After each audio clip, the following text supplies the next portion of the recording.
তিরমিজি শরীফের 2416 নম্বর হাদিসের বর্ণনা। আন আব্দুল্লাহ ইবনে মাসউদ রাদিয়াল্লাহু তাআলা আনহু قال নবীজির সাহাবী আব্দুল্লাহ ইবনে মাসউদ রাদিয়াল্লাহু তাআলা আনহু বলেন, قال رسول الله সাল্লাল্লাহু আলাইহি ওয়াসাল্লাম, রাসূল আকরাম সাল্লাল্লাহু আলাইহি ওয়াসাল্লাম বলেছেন, লা তাজুলু কদামা ইবনে আদম ইয়াউমাল কিয়ামাতি মিন ইনদি রাব্বিহি হাত্তা ইউসআলা আন খামসিন। নবীজি বলেন, কিয়ামতে হাশরের ময়দানে আল্লাহর দরবারে একজন আদম সন্তান আল্লাহর দরবারে 5টা প্রশ্নের জবাব দেওয়ার আগে এক চুল পরিমাণ সামনে আগাইতে পারবে না, নড়তে পারবে না। 5টা প্রশ্নের জবাব দেওয়ার আগে কোনো মানুষ আল্লাহর আদালত থেকে এক চুল পরিমাণ নড়তে পারবে না। 5টা প্রশ্ন কি? নবীজি এক এক করে আমাদের সামনে তুলে ধরলেন। নবীজি বলেন, 1 নম্বর হাশরের ময়দানের প্রশ্ন হবে আন উমরিহি ফিমা আফনা, হায়াতে জিন্দেগি সম্পর্কে জিজ্ঞেস করা হবে। বান্দা, আমি তোমাকে একটা জীবন দিয়েছিলাম, 60-70 বছরে একটা জিন্দেগি দিয়েছিলাম, হায়াত দিয়েছিলাম। আমার দেওয়া এই হায়াত, এই জীবনটা তুমি কোথায় ব্যয় করেছো, কোথায় কাজে লাগাইছো, হিসাব দিয়ে যাও। 2 নম্বর প্রশ্ন হবে আন শাবাবিহি ফিমা আবলা, হে বান্দা বান্দি, তোমাকে একটা যৌবনকাল দিয়েছিলাম, যৌবন আর তারুণ্য তোমাকে দিয়েছিলাম, ওই তারুণ্যের সময়টা, যৌবনকালটা তুমি কোথায় কাটিয়েছো? হে যুবক ভাই, আপনি তো ধান্দার ভিতরে আছেন, আমার বয়স মাত্র 25-30, আমার হায়াত অনেক বাকি আছে, এখন আমার ক্যারিয়ার গঠনের সময়, আমার সংসার গোছাবো, সম্পদ গড়ব, সন্তানাদি যখন প্রতিষ্ঠিত হবে, সন্তানদেরকে সেটেল করে দিয়া তারপরে আমি তাবলীগের 3 চিল্লা লাগাইয়া পাক্কা বুজুর্গ হয়ে যাবো, আর মসজিদ ছাড়বো না। এই চিন্তা যাদের মাথার ভিতরে ঘুরে, তাদের ব্যাপার বলি, আপনার 1 নম্বর সংকেত হলো ওই 60-70 বছরের হায়াত পাবেন কিনা তারও তো আপনার নিশ্চয়তা নাই। 2 নম্বর কথা হলো, আপনার হায়াত যদি 100 বছর হয়, নবীর হাদিস বলছে 100 বছর বাঁচলেও যৌবনকালের হিসাব না দিয়া আল্লাহর দরবারে নড়তে পারবেন না। যৌবনকালের হিসাব অবশ্যই আল্লাহর দরবারে দিতে হবে। তাহলে 5টা প্রশ্নের মধ্যে নবীজি 2 নম্বরে বললেন, যৌবনকাল কোথায় কাটিয়েছ, সেই হিসাব আল্লাহর দরবারে পাই টু পাই দিতে হবে। 3 নম্বর নবীজি বলেন, ওয়ান মালিহি মিন আইনা ইকতাসাবা, প্রত্যেকটা মানুষকে হাশরের ময়দানে জিজ্ঞাসা করা হবে, আমার বান্দা, আমার বান্দি, তুমি যে দুনিয়াতে সম্পদের মালিক হয়েছিলা, সম্পদ কোথা থেকে উপার্জন করেছিলা? সম্পদটা তুমি বৈধভাবে উপার্জন করেছো না অবৈধভাবে উপার্জন করেছো? সম্পদ আমি আল্লাহর পছন্দনীয় পদ্ধতিতে কামাই করেছো না আমি আল্লাহর নির্দেশের বাহিরে কামাই করেছো? তুমি যে সম্পদের মালিক ছিলা, ওই সম্পদ কি সুদে টাকা লাগায় মালিক হয়েছিলা, নাকি ঘুষের পদ্ধতিতে সম্পদের মালিক হয়েছিলা? না তোমার বনের ওয়ারিশ মেরে তুমি সম্পদশালী জমিদার সাজছিলাম, না তোমার এতিম বাতিজা বাতিজিদের সম্পদ দখল করে তুমি সমাজের মরল হয়েছিলা? নবীজি বলেন, এইভাবে আল্লাহর আদালতে প্রশ্ন করা হবে, বান্দা সম্পদ কোথা থেকে উপার্জন করেছো, আজকে জবাব দিয়ে যাও। তো আমল শিখার জন্য আজকে যেমন আমরা এখানে এসেছি, বিভিন্ন সময় বিভিন্ন এরকম মাহফিলে, তালিমি মজলিসে আমরা উপস্থিত হয়ে থাকি। আমরা জানি আমলের মাধ্যমে আল্লাহকে খুশি করা যায়, জান্নাত কামাই করা যায়। কিন্তু আরেকটা বিষয় আমার জানার প্রয়োজন, যে আমি আমলের মাধ্যমে যে আল্লাহকে খুশি করব, জান্নাত কামাইব, শুধু আমল করলেই হবে না, আমলের জন্য আরও কিছু শর্ত আছে, এটা জানা দরকার আছে না? সেই শর্তটাই কি? এটাই আমার তেলাওয়াতকৃত আয়াতের মাধ্যমে স্পষ্ট হবে ইনশাআল্লাহ। মুসলিম শরীফের 1015 নম্বর হাদিস, যে হাদিসে কোরআনের 2টা আয়াত এবং হাদিস একসাথে মিলে নবীজি চমৎকার একটা মেসেজ দিয়েছেন। আন আবি হুরায়রা রাদিয়াল্লাহু তাআলা আনহু قال قال رسول الله صلى الله عليه وسلم, নবীজির সাহাবী আবু হুরায়রা রাদিয়াল্লাহু তাআলা আনহুর বর্ণনা, রাসূলুল্লাহ সাল্লাল্লাহু আলাইহি ওয়াসাল্লাম বলেন, ইন্নাল্লাহা তাইয়িবুন লা ইয়াকবালু ইল্লা তাইয়িবা, আল্লাহ নিজে পবিত্র, পবিত্র বস্তু ছাড়া আমার আল্লাহ কবুল করে না, গ্রহণ করে না। আল্লাহ নিজে পবিত্র, পবিত্র জিনিস ছাড়া আল্লাহ গ্রহণ করে না। কোনো নাপাক, কোনো অবৈধ বস্তু আমার আল্লাহর দরবারে গৃহীত হয় না। এরপর নবীজি বলেন, ওয়াইনাল্লাহা আমারাল মুমিনিনা বিমা আমারা বিহিল মুরসালিন। আল্লাহ পাক রব্বুল আলামিন দুনিয়ার ইমানদারদেরকে সেই নির্দেশটা দিয়েছেন যেই নির্দেশ নবী রাসূলকে দিয়েছেন। নবী রাসূলকে আল্লাহ তাআলা কি নির্দেশ দিয়েছিলেন? সূরাতুল মুমিনুনের 51 নম্বর আয়াতের মধ্যে আল্লাহ বলেন, ইয়া আইয়ুহার রাসূল কুলু মিনাত তাইয়্যিবাত, হে রাসূলগণ হালাল খাদ্য খান, ওয়ামালু সালিহা, এবং নেক আমল করেন। তো এই আয়াতে আল্লাহ পাক রব্বুল আলামিন নবী রাসূলদেরকে দুইটা নির্দেশ দিয়েছেন। 1 নাম্বার হালাল খাদ্য খান, 2 নাম্বার নির্দেশ নেক আমল করেন। বুঝে থাকলে বলেন তো আয়াতে আল্লাহ তাআলা নবী রাসূলদেরকে কয়টা হুকুম দিয়েছেন? আবার বলেন কয়টা হুকুম?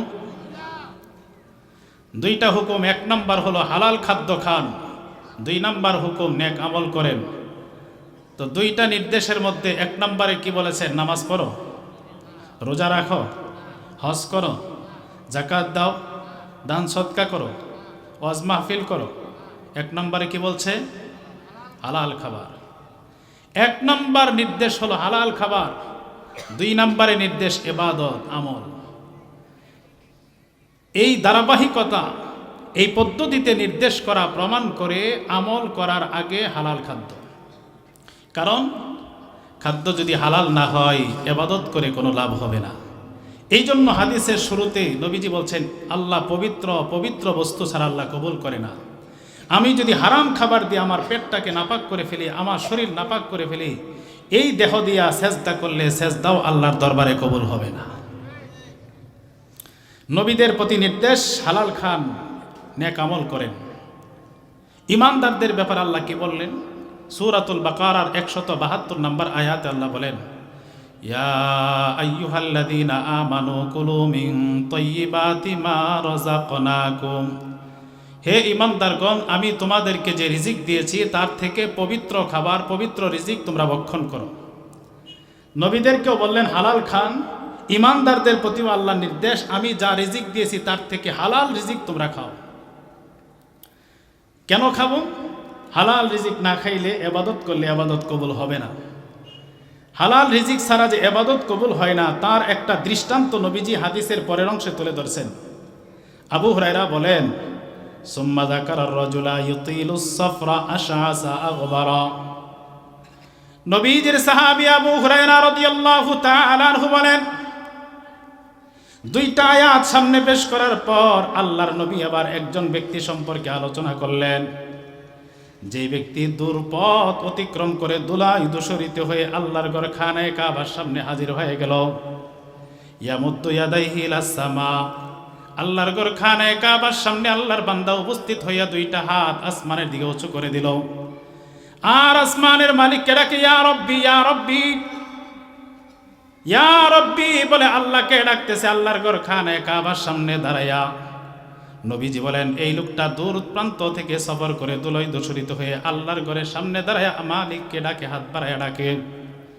ওয়া মাতামুহু হারামুন ওয়া মাশরাবুহু হারামুন ওয়া মালবাসুহু হারাম। নবীজি বলে এই লোকটার অবস্থা হলো তার খাদ্যটা হারাম, তার পানীয় হারাম, তার দেহের পোশাকগুলো হারাম। দৈনিক যে খাবার খায় এই খাবারটা হারাম উপার্জন থেকে যোগান দেয়। যে পানীয় সে পান করে এই পানীয়টাও তার হারাম উপার্জন থেকে যোগান দেয়। ওয়া মালবাসুহু হারাম, তার দেহের পোশাকটাও হারাম টাকা দিয়ে কিনা। ওয়া গুযিয়া বিল হারাম, তার দেহের রক্ত মাংসগুলো হারাম খাবার দ্বারা গড়ে উঠেছে। নবীজি বলেন, যার সব কিছু হারাম, ফা আন্না ইউস্তাজাবু লিযালিকা, হে সাহাবীরা বলো এই ব্যক্তির ইবাদত, এই ব্যক্তির দোয়া কেমন করে কবুল হয়? নবীজি বুঝাই দিলেন, যার খাদ্য হারাম, যার পানীয় হারাম, যার পোশাক হারাম, যার দেহের রক্ত মাংস হারাম থেকে গঠিত, এই ব্যক্তির দোয়া, এই ব্যক্তির ইবাদত, এই ব্যক্তির সাজদা, নামাজ, রোজা, হজ, যাকাত কোনো আমল কবুল হবে না। আত-তারগীব ওয়াত তারহিব নামক কিতাবের 2690 নম্বর বর্ণনা। আন আবি বকরিন সিদ্দিক রাদিয়াল্লাহু তাআলা আনহু قال, নবীজির সাহাবী আবু বকর সিদ্দিক রাদিয়াল্লাহু তাআলা আনহু বলেন, ক্বালা রাসূলুল্লাহ সাল্লাল্লাহু আলাইহি ওয়াসাল্লাম, রাসূল আকরাম সাল্লাল্লাহু আলাইহি ওয়াসাল্লাম বলেছেন, লা ইয়াদখুলুল জান্নাতা জাসাদুন গুযিয়া বিল হারাম, যেই দেহের রক্ত মাংস হারাম খাবার দ্বারা গড়ে ওঠে এমন দেহ আল্লাহর জান্নাতে প্রবেশ করবে না। যেই দেহের রক্ত মাংস হারাম খাবার দ্বারা বেড়ে উঠেছে, নবীজি বলেন এই দেহ আল্লাহর জান্নাতে যাবে না। এই কথাটাই মিশকাতুল মাসাবির এক বর্ণনা এসেছে 2772 নম্বর হাদিস। আন জাবির ইবনে আব্দুল্লাহ রাদিয়াল্লাহু তাআলা আনহু قال قال رسول الله صلى الله عليه وسلم, জাবির ইবনে আব্দুল্লাহ রাদিয়াল্লাহু তাআলা আনহুর বর্ণনা, রাসূল আকরাম সাল্লাল্লাহু আলাইহি ওয়াসাল্লাম বলেন, লা ইয়াদখুলুল জান্নাতা লাহমুন নাবাতা মিনাস সুহতি, যে দেহের মাংসগুলো হারাম খাবার দ্বারা গজে উঠেছে এমন দেহ আল্লাহর জান্নাতে প্রবেশ করবে না। খাবার যদি হারাম হয়, আমার রক্ত মাংস যদি হারাম দ্বারা গড়ে ওঠে, নবীজি স্পষ্ট জানিয়ে দিলেন এই ব্যক্তি নামাজ পড়তে পড়তে কপাল কালো করে ফেললেও আল্লাহর জান্নাতে যাইতে পারবে না। তাহলে জান্নাতে যাইতে হলে নামাজ তো পড়তেই হবে, রোজা তো রাখতেই হবে, সম্পদ থাকলে হজ তো করতেই হবে, নেশাব পরিমাণ মালের মালিক হলে যাকাত তো দিতেই হবে, তার আগে শর্ত হলো হারাম থেকে বাঁচতে হবে। ঠিক কিনা বলেন? অথচ হারাম থেকে বাঁচার ব্যাপারে আমরা সবচেয়ে বেশি উদাসীন। নবীজি ভবিষ্যৎবাণী করে গেছেন ১৫০০ বছর আগে একটা সময় আসবে যেই যুগের মানুষ হালাল হারাম কোনো তমিজ করবে না। বুখারী শরীফের 2059 নম্বর হাদিসের বর্ণনা। ক্বালা রাসূলুল্লাহ সাল্লাল্লাহু আলাইহি ওয়াসাল্লাম, ইয়াতি আলান নাসি জামান লা ইউবালিল মারউ মা আখাযা মিনহু, নবীজি বলেন এমন একটা সময় আসবে যেই সময়ের মানুষেরা সম্পদ কোন পথে উপার্জন করছে এই ব্যাপারে কোনো পরোয়া করবে না। সম্পদ আসতেছে, টাকা আসতেছে, দুই হাত ভরে নিচ্ছে, আমিনাল হালালি আমিনাল হারাম, আমার এই সম্পদ হালাল পদ্ধতিতে আসলো না হারাম পদ্ধতিতে আসলো দেখার সুযোগ নাই। ১৫০০ বছর আগে আমার নবী করেছেন ভবিষ্যৎবাণী, কিন্তু মুসলমান আজকে আমাদের সমাজের চিত্র হলো এটা ভবিষ্যৎবাণী না, আমাদের সমাজে বাস্তবতা। ঠিক কিনা বলেন? আজকে আমাদের মুসলমানদের অবস্থা হলো টাকা আসতেছে, দুই হাত ভরে নেওয়ার জন্য দাঁড়িয়ে যায়, আমার এই টাকা বৈধ পদ্ধতিতে আসলো না অবৈধ দেখার সুযোগ নাই। এটা হলো আমাদের মুসলমানদের বর্তমান অবস্থা। অথচ অবৈধ পদ্ধতিতে সম্পদ উপার্জন করা, আমি মুসলমান, আমি ইমানদার হিসাবে আমার দিনদারির জন্য, পরকালের জন্য কতটা মারাত্মক হুমকি, কতটা ক্ষতির কারণ, আমরা মুসলমানরা অনেকে এটা উপলব্ধি করি না, বোঝার চেষ্টা করি না।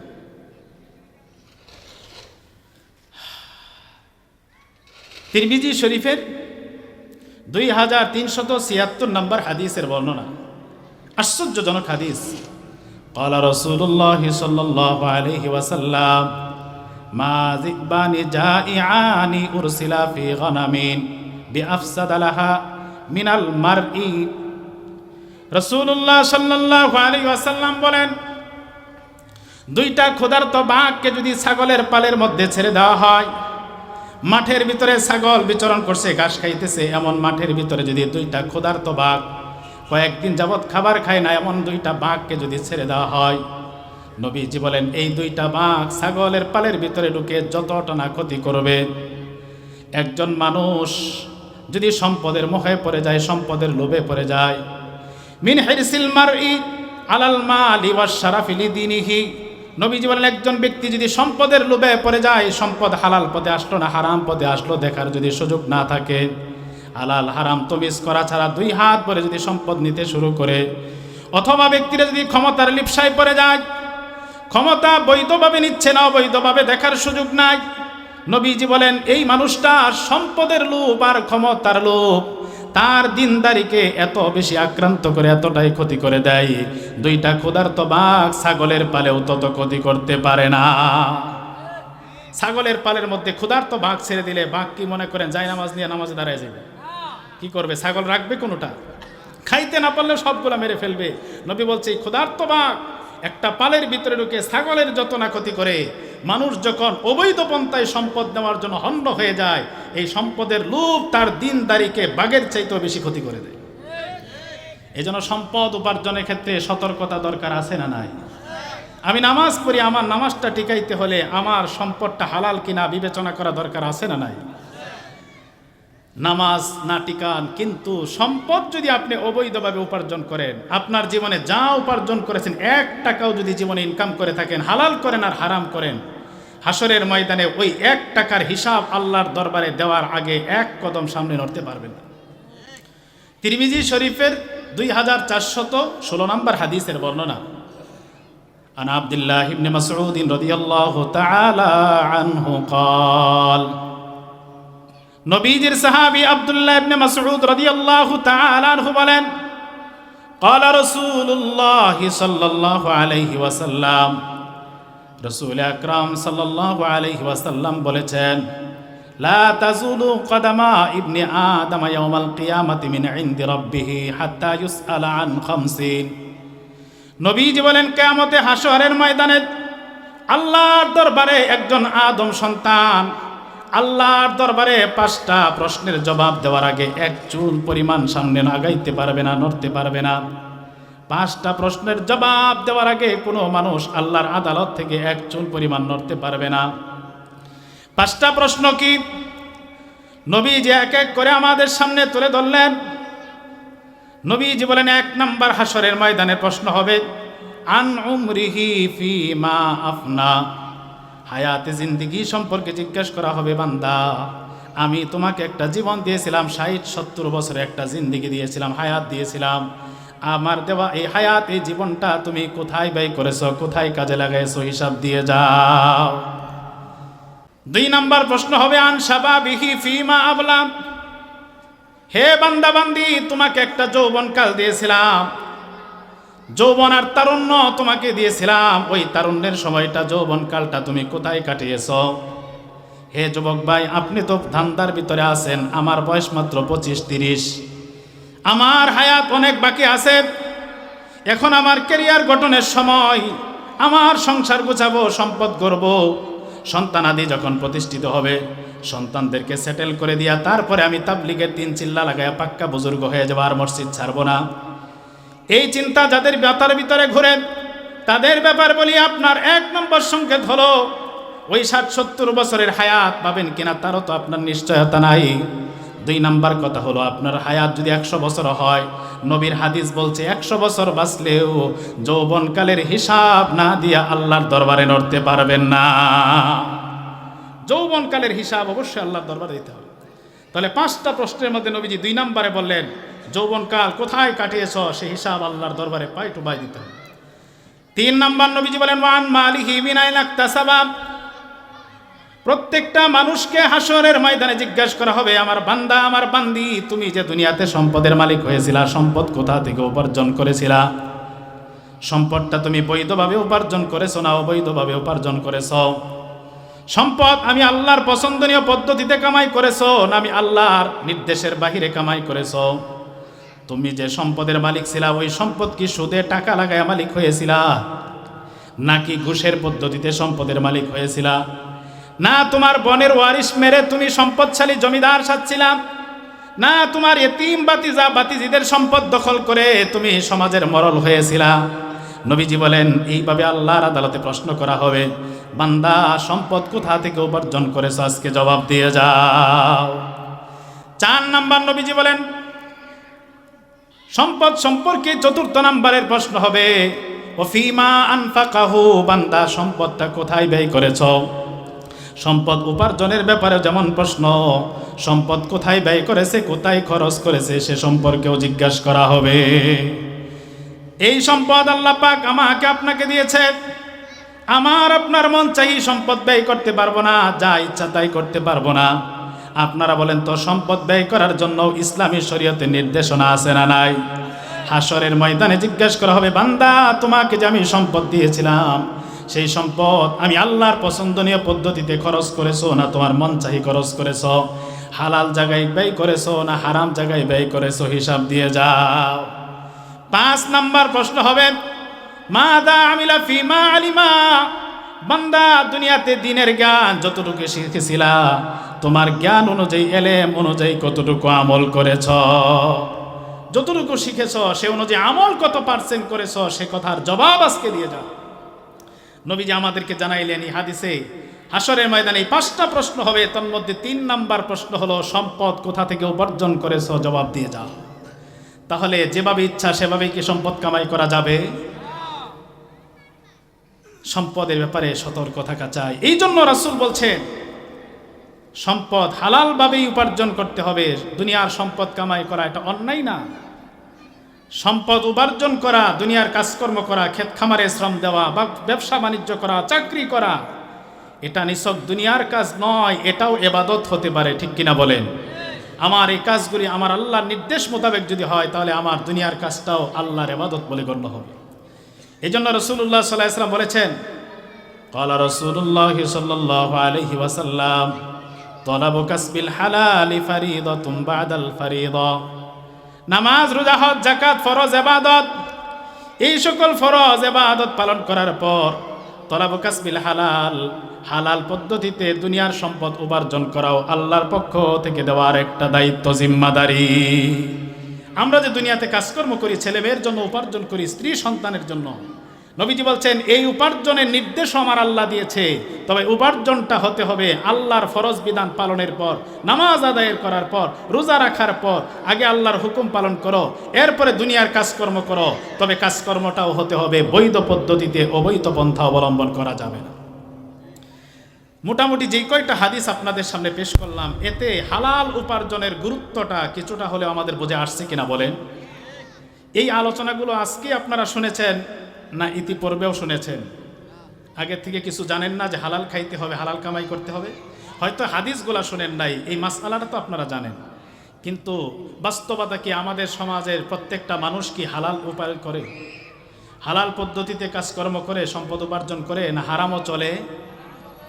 হারাম কত পদ্ধতিতে হারাম উপার্জন আমাদের সমাজে চলে, সব বলতে গেলে তো সারা রাত্রেও শেষ হবে না, সব বলা যাবে না। তবে অবৈধ হারাম উপার্জনের যত পদ্ধতি আমাদের সমাজে প্রচলিত, তন্মধ্যে একটা পদ্ধতি যেটা আমাদের সমাজের রন্ধ্রে রন্ধ্রে ঢুকে গেছে, ক্যান্সারের মতো দেহের ভিতরে ঢুকে গেছে। মানব দেহে ক্যান্সার যেমন একেবারে রক্তে মিশে যায়, যেটা নিরাময় বড় কঠিন, আমাদের সমাজ নামক দেহের এই রোগের ভিতরে, রক্তের ভিতরে এই অবৈধ উপার্জনের পদ্ধতিটা ঢুকে গেছে, যেটাকে অপসারণ করা আজকে মহা চ্যালেঞ্জ হয়ে গেছে। সেই পদ্ধতি সম্পর্কে কিছু বলবো। অবৈধভাবে সম্পদ উপার্জনের সেই পদ্ধতিটাকে আমরা বলে থাকি সুদের কারবার। আমাদের সমাজে আছে, আপনাদের এলাকার মানুষও করে। সুদ বাংলায় বলি, যার আরবি শব্দ হলো রিবা। আরবিতে কি বলেন? রিবা, যার বাংলা অর্থ, আবিধানিক অর্থ সহজ করলে তার অর্থ হয় আজিয়াদা, অতিরিক্ত। রিবা এর বাংলা অর্থ কি বলেন? রিবা বলেন, শব্দটা সবাই বলেন। আর রিবা, আর রিবা এটা কোরআনের শব্দ, এটা বললেও সব আছে না নাই? আর রিবা যার বাংলা অর্থ হলো অতিরিক্ত, আর এটাকে আমরা বলা হয় সুদ। আমরা কি বলি? সুদ মানে অতিরিক্ত। এটা হলো আবিধানিক অর্থ। পরিভাষায় সুদ কাকে বলে ওলামায়ে কেরাম বিভিন্ন ভাষায় বিভিন্ন জনে সংজ্ঞা দিয়েছেন, পরিচয় দিয়েছেন। তন্মধ্যে চমৎকার একটা পরিচয়, একটা সংজ্ঞা আমি বলবো। ওলামায়ে কেরাম বলেছেন, সুদের পরিচয় দিতে যাইয়া, কুল্লু কারজিন জাররা নাফআন ফাহুয়া রিবা। এটা হলো সুদের পরিচয়। এটার যদি একেবারে বোঝার জন্য সহজ অনুবাদ করি, তাহলে বলতে হবে 10 টাকা ঋণ দিয়া 12 টাকা আদায় করার নাম হচ্ছে সুদ। শুধু টাকা আদায় করাই সুদ না, বরং আপনি কাউকে ঋণ দিলেন, যেই লোকটা বিপদে পড়ে আপনার কাছ থেকে ঋণ নিল, সে আপনার প্রতি একটু দুর্বল না? এই দুর্বলতা কাজে লাগাইয়া আপনি তার দ্বারা একটু কাজ করাইলেন, কিছু সুযোগ সুবিধা নিলেন। আজকে আপনার কাছ থেকে বিপদে পড়ে টাকা নিছে, কালকে সকালবেলা যায় বৈশালে, ভাই তোর গাড়িটা দেশে একটু, আমি হারিনাল থেকে আসি। চিন্তা করবে, এমনি কিন্তু গাড়িটা জীবনেও দেয় না, আপনি চাওয়ারও সাহস পান না, কিন্তু আজকে দুর্বলতা পাই আপনি চাইলেন। সেই বেচারাও বললো, আরে বেচারা এত বড় উপকার করলো, বিপদের সময় গাড়িটা না দিয়ে কেমনে হয়, দিল। এই যে ঋণ দিয়া যে একটু সুযোগ নিলেন, এটাও সুদ। নবীজি মিশকাতে বর্ণিত হাদিস, নবীজি বলছেন, যেই ব্যক্তিকে তুমি কর্জ দিয়েছ, ঋণ দিয়েছ, সে যদি তার বাহনে গাড়িতে তোমাকে উঠতে বলে, তুমি তার গাড়িতে উঠবা না। সে যদি তোমার ঘরে তরকারি হাদিয়া পাঠায়, সেটাও খাইবা না। হ্যাঁ, তার সাথে যদি আগের থেকেই আদান প্রদান থাকে, পাশে আপনার প্রতিবেশী, সে আপনার জন্য হাদিয়া দেয়, আপনিও দেন, আগের থেকে প্রচলন আছে, তাহলে ঋণ দেওয়ার পরে নিতে পারেন, সমস্যা নাই। কিন্তু এই বেচারা জীবনে আপনাকে কোনোদিন সালামও দেয় না, কালকে বিপদে পড়ে ঋণ নিছে, আজকে রাস্তা দিয়ে যায়, ভাই কোথায় যাবেন, কমন বাজার, আরে ভাই উঠেন না গাড়িতে। আজকে গাড়িতে উঠাইলো কেন? এটা ঋণের বদলা। কিসের বদলা বলেন? এটাও সুদ। বলেন এটা কি? এই সুদ আমাদের সমাজে চলে তো। এই জাতীয় সুদ তো পরের কথা, ডাইরেক্ট টাকা দিয়া টাকার লেনদেন আছে না নাই? সুদ কত বড় অপরাধ, সুদ খাওয়ার কি পরিমাণ ক্ষতি, এ সম্পর্কে কয়েকটা কথা বলবো। এই কয়েকটা কথা বললে আমার আলোচনা শেষ হয়ে যাবে ইনশাল্লাহ। কষ্ট হইতেছে? অনেক ভালো ভালো ওয়াইজ আছে, ওলামায়ে কেরাম আছে, সুললিত কণ্ঠে ওয়াজ শোনাবেন আপনাদেরকে। আমি একটু সময় নষ্ট করতেছি, তবে আমার হেরে গলা যাই বলছি কোরআন আর হাদিস শুনলে সব আছে না নাই? সুদের যত ক্ষতি, তন্মধ্যে এক নম্বর ক্ষতি, যেই ব্যক্তি সুদের কারবার করে, সুদের ব্যবসা করে, সুদ দেয়, সুদ নেয়, এমন ব্যক্তির ব্যাপারে আল্লাহ তাআলা বলছেন, বান্দা সুদ ছাড়ো, যদি ছাড়তে রাজি না হও তাহলে আমি আল্লাহর সাথে যুদ্ধ করতে প্রস্তুত হয়ে যাও। বলেন নাউজুবিল্লাহ। আল্লাহর সাথে যুদ্ধ করার কোন হিম্মত কারো আছে দুনিয়ার? যুদ্ধ, দ্বন্দ্ব, ঝগড়া, বিবাদ কার সাথে হয়? বন্ধুর সাথে না শত্রুর সাথে? বন্ধুর সাথে যুদ্ধ হয় না শত্রুর সাথে? শত্রুর সাথে যুদ্ধ হয়। নইলে আমার সাথে যুদ্ধের ঘোষণা দে, তার মানে হচ্ছে সুদ না ছাড়লে তুই আমার দুশমন। আল্লাহর দুশমন যে হবে তার ঠিকানা তো জান্নাতুল ফেরদাউস। কোথায় হবে বলেন? ফতোয়া কিন্তু আপনারাই দিচ্ছেন, আমি দেই নাই। আমি নাইমা যাইলে সকালবেলা আবার বললেন না হুজুর একটা কইতে আনছিলে, এটা কর্কশবাসী খালি এই ফতোয়া দিয়ে না, আপনারাই বলছেন জাহান্নামে, আমি বলি নাই। তো সুদের এক নম্বর কুফল হলো সুদ খাওয়া মানে আল্লাহ এবং রাসূলের সাথে যুদ্ধে লিপ্ত হওয়া। বলেন নাউজুবিল্লাহ। দলিল সূরাতুল বাকারার 278 এবং 79 নম্বর আয়াত। আল্লাহ তাআলা বলেন, ইয়া আইয়ুহাল্লাযীনা আমানুত্তাকুল্লাহ, হে ঈমানদারগণ আল্লাহকে ভয় করো। ওয়াজারু মা বাকিয়া মিনার রিবা, সুদের অবশিষ্ট টাকা যা মানুষের কাছে এখনো পাওনা রয়ে গেছে সেগুলো ছেড়ে দাও, আর সুদের টাকা নিও না। ইন কুনতুম মুমিনিন, যদি তোমরা ঈমানদার হও, মুমিন হও, ঈমানের দাবিতে যদি তুমি সত্যবাদী হও যে আমি একজন ঈমানদার, আমি একজন মুসলমান, আমি আল্লাহর বান্দা, আমি জান্নাতে যেতে চাই, আল্লাহ বলেন এই দাবিতে যদি তুমি সত্যবাদী হও, এখন থেকে, আজ থেকে সুদের টাকা ছেড়ে দাও। সুদের টাকা লাগাইছিলা, আসল টাকা নিয়ে আসো, সুদের টাকা নিও না।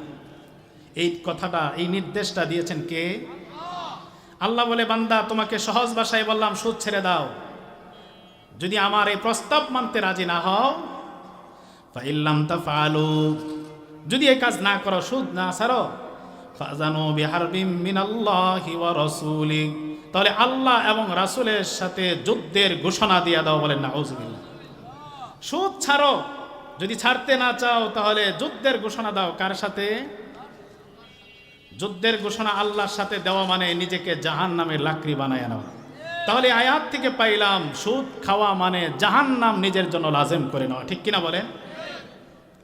2 নাম্বার সুদের ক্ষতি, যারা সুদ খায়, সমাজে যেই মানুষগুলো সুদের কারবার করে, যখনই সমাজের মানুষ সুদের কারবারে লিপ্ত হয়ে যায়, এই সুদখোরদের কারণে ওই এলাকার মানুষের জন্য আল্লাহর আযাব গজব বৈধ হয়ে যায়। বলেন নাউজুবিল্লাহ। দলিল আত-তারগীব ও তারহিব নামক কিতাবের 3866 নম্বর হাদিসের বর্ণনা। ক্বালা রাসূলুল্লাহ সাল্লাল্লাহু আলাইহি ওয়াসাল্লাম, ইযা যাহারার জিনা ওয়ার রিবা ফি ক্বরিয়া, রাসূলুল্লাহ সাল্লাল্লাহু আলাইহি ওয়াসাল্লাম বলেন, কোন এলাকার ভিতরে যখন 2টা অপরাধ ব্যাপকভাবে শুরু হয়ে যায়, 1 নম্বর আজ-জিনা, জিনা ব্যভিচার, পরকীয়ার গুনাহ যদি কোনো এলাকার মানুষের ভিতরে ব্যাপকভাবে শুরু হয়ে যায়, 2 নম্বর আর রিবা, সুদের কারবার, সুদের প্রচলন যদি কোনো সমাজে ব্যাপকভাবে শুরু হয়ে যায়, নবীজি বলেন, কদ আহাল্লু বিআনফুসিহিম আযাবাল্লাহ, এই জিনাকার, পরকীয়াকারী আর সুদখোরেরা ওই এলাকার মানুষের জন্য আমার আল্লাহর আযাব বৈধ করে দেয়। নাউজুবিল্লাহ। সুদখোরদের কারণে আযাব আসে, গজব আসে, দুর্ভিক্ষ আসে। তাহলে 2 নম্বর ক্ষতি জানলাম, সুদের কারবার কোনো এক এলাকায় চালু হয়ে গেলে ওই এলাকার মানুষের জন্য আল্লাহর গজব চলে আসে, আযাব চলে আসে। আমাদের দেশে বিভিন্ন সময় বিভিন্ন মহামারী, আযাব গজব আসে না? যত কারণে আসে তন্মধ্যে একটা কারণ হলো সুদখোর। সুদখোরের কারণে আসে। সুদের 3 নম্বর ক্ষতি, কোনো এলাকার মানুষ যখন সুদের কারবারে ব্যাপকভাবে লিপ্ত হয়ে যায়, ওই এলাকা ওই জনপদের মানুষের উপর আল্লাহ তাআলা অভাব অনাটন আর দুর্ভিক্ষ চাপায়া দেয়, বলেন নাউজুবিল্লাহ। দলিল আত-তারগীব ও তারহিব নামক কিতাবের 3365 নম্বর হাদিসের বর্ণনা। ক্বালা রাসূলুল্লাহ সাল্লাল্লাহু আলাইহি ওয়াসাল্লাম মা মিন কওমিন ইয়াজহারু ফীহিমুর রিবা ইল্লা উখিযু বিস-সানা।